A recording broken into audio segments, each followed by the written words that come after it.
দেখো বন্ধুরা, আজকে মেয়েরা বললো যে কিছু একটা নাস্তা বানিয়ে দিতে। সেই জন্য আমি ভাবলাম কি নাস্তা বানাবো, তাড়াহুড়ো করে ঘরে ব্রেড ছিল, সেই জন্য ওই স্যান্ডউইচ বানিয়ে দিলাম। ব্রেডগুলোকে তো আগে একটু সেকে নিয়েছি, নিয়ে ওর ওপর বাটার দিইনি আর কি, বাটার দিয়ে স্যান্ডউইচটা আর কি ভাজবো বলে সেই জন্য তখন বাটার দেওয়া হয়নি।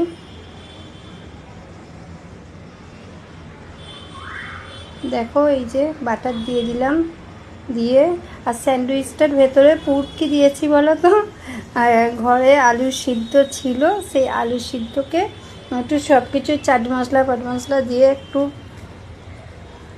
করে আর ওর ভেতর পুরটা দিয়ে দিয়েছিলাম। কারণ সবসময় একই স্যান্ডউইচ ভালো লাগে না, এটা তবু অন্য রকমের একটা হলো।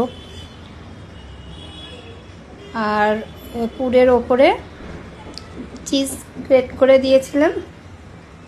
তারপরে এই যে তাওয়ায় বাটার দিয়ে ভেজে নিলাম। দেখতেও সুন্দর হলো আর খেতেও খুব সুন্দর হয়েছিল। দেখো একটু টাইম লাগিয়ে করতে হবে আর কি সিমে, নাহলে ব্রেডগুলো পুড়ে যাচ্ছিলো।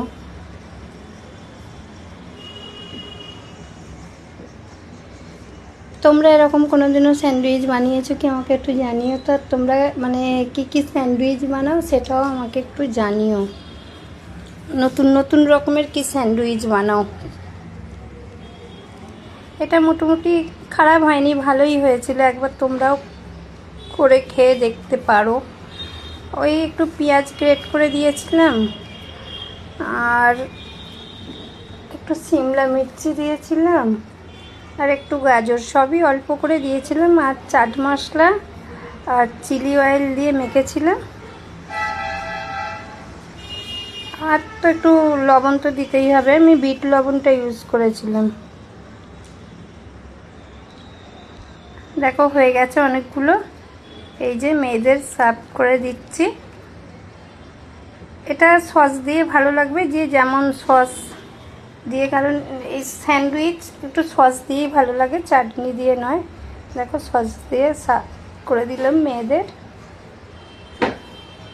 তোমরা তাহলে জানিও তোমরা কে কী স্যান্ডউইচ বানাও আমাকে একটু, তবু আমিও একটু তোমাদের দেখে নতুনত্ব বানাতে পারবো আর কি। সবাই খুব ভালো থেকো, সুস্থ থেকো, সবাইকে অনেক অনেক অনেক ভালোবাসা।